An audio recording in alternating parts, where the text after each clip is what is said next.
દાદા નહીં નહીં, એ એરોગન્સ નથી, એ ઉદ્ધતાઈ નથી, એક કોન્ફિડન્સ ખબર પડે, એ લેવલ ઓફ કોન્ફિડન્સ સમજાય. કરને કરતા હતા, હવે એવું ના કરે. હવે કોઈ પણ વાત કોઈ પણ બોલે ને તેની પાછળ મિનિંગ, એની પાછળ સ્ટેબિલિટી, કોન્ફિડન્સ, બહુ ફરક પડી જાય. જય સચ્ચિદાનંદ. જય સચ્ચિદાનંદ. આજે જય સચ્ચિદાનંદ. હા, You can start, Anindyaબેન. જય સચ્ચિદાનંદ. જુઓ સત્સંગનું મહાત્મ સમજાય છે, ધર્મ ધર્મ થઈને જીવતા પરિણમાય છે. જુઓ સત્સંગનું મહાત્મ સમજાય છે, કોઈની એ અથડામણમાં આવશો ના કદીએ, આજ વાક્ય આરાધને મિલે મોક્ષ કહીએ. હો હો હો, જ્યારે સત્યનો એ આગ્રહ છૂટી જાય છે, ત્યારે વીતરાગ સંપૂર્ણ ઓળખાય છે. જુઓ સત્સંગનું મહાત્મ સમજાય છે. આહારી આહાર કરે નિરાહાર જાણે માત, આજ વાક્ય આરાધને ભણી લીધા સર્વે શાસ્ત્ર. હો હો હો, માત્ર ખાણું પીણું દાદાજીને અર્પાય છે, વિધિ ખાતા પૂર્વે સહેજ સહેજ થઈ જાય છે. જુઓ સત્સંગનું મહાત્મ સમજાય છે.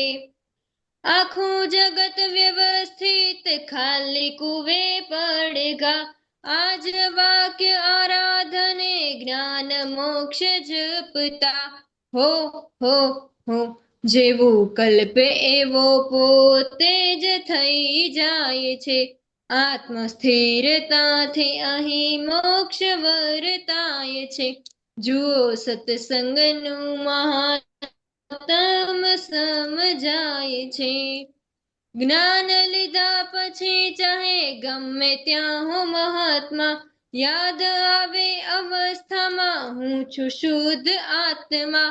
હો હો હો, ફક્ત એક સમય શુદ્ધ ચિત્ત યા પમાય છે, અંતકાળે પૂર્ણ કેવળ જ્ઞાન યા થાય છે.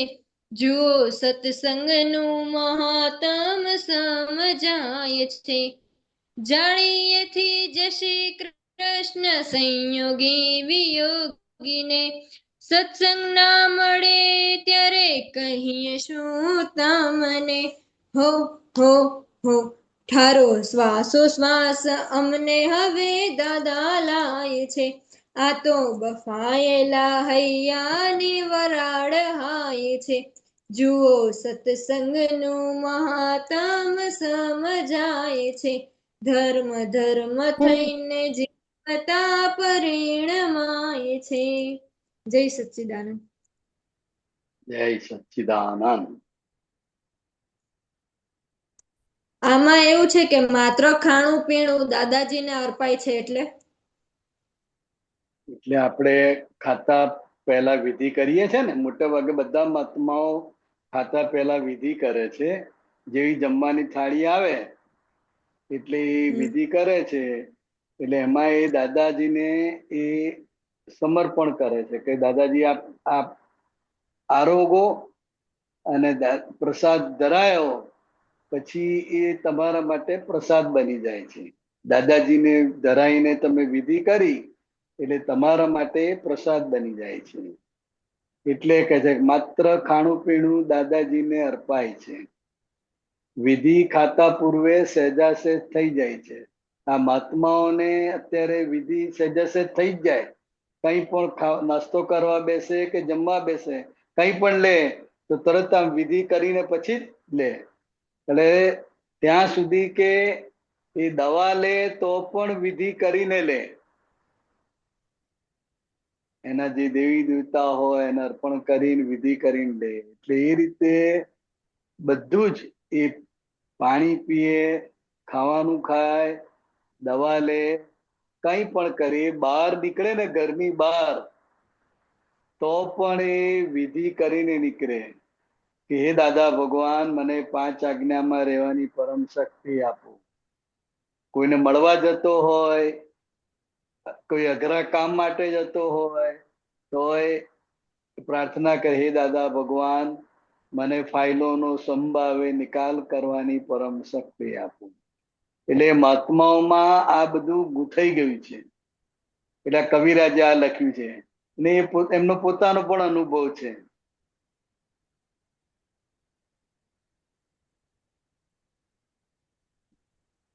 બરાબર.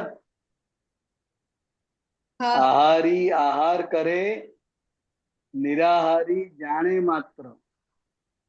આ જ વાક્ય આરાધને ભણી લીધા સર્વે શાસ્ત્ર.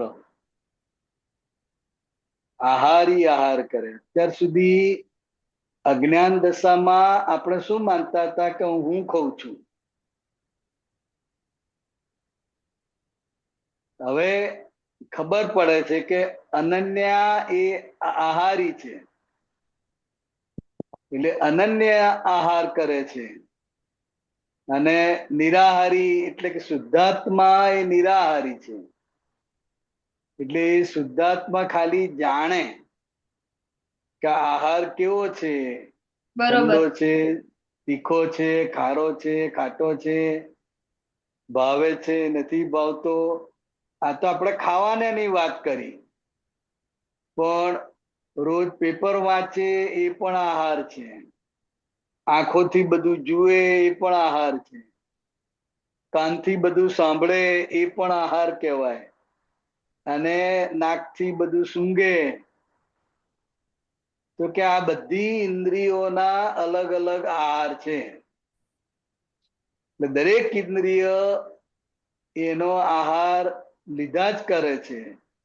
અને એ આહારી આહાર કરે છે. જે તે ઇન્દ્રિય જે તે આહાર કરે છે. અને હું માત્ર નિરાહારી શુદ્ધાત્મા એને જાણું છું. એટલે આ આપણી ગોઠવણી હોવી જોઈએ. આ ગોઠવણી કરીએ એટલે આપણે શુદ્ધ ઉપયોગમાં આવી ગયા. સમજાય? અનન્યા, હેલો. એટલે આ એક જ વાક્ય અંદર દ્રઢ થઈ ગયું. આ એક જ વાક્ય તમારા જીવનમાં વણાઈ ગયું, તો આ બધા શાસ્ત્રોના સાર સ્વરૂપે છે. આમાં બધું શાસ્ત્રો તમે ભણી લીધા, બધા શાસ્ત્રોના સાર સ્વરૂપે આ વાક્ય છે.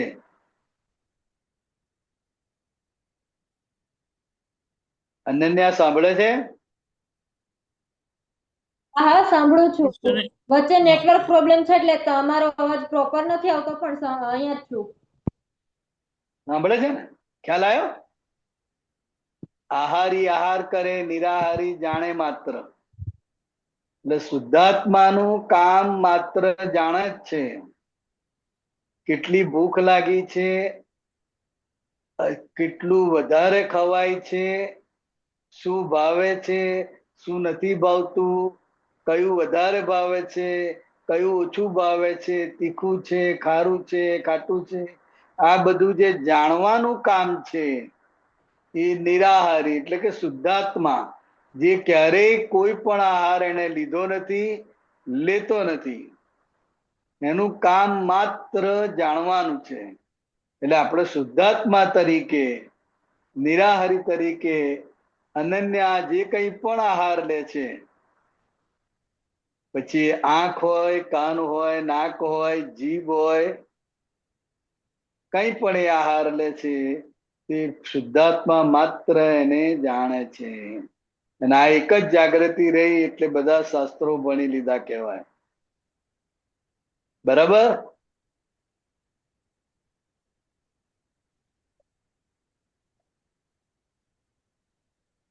હેલો. અનન્યા, કનેક્શન પ્રોબ્લેમ લાગે છે.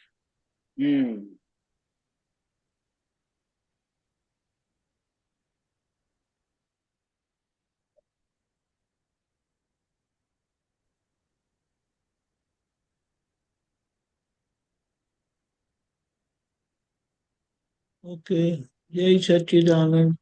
જય સચ્ચિદાનંદ બિહારી આનંદ. અરવિંદ, તમારે ગાવાનું છે? હા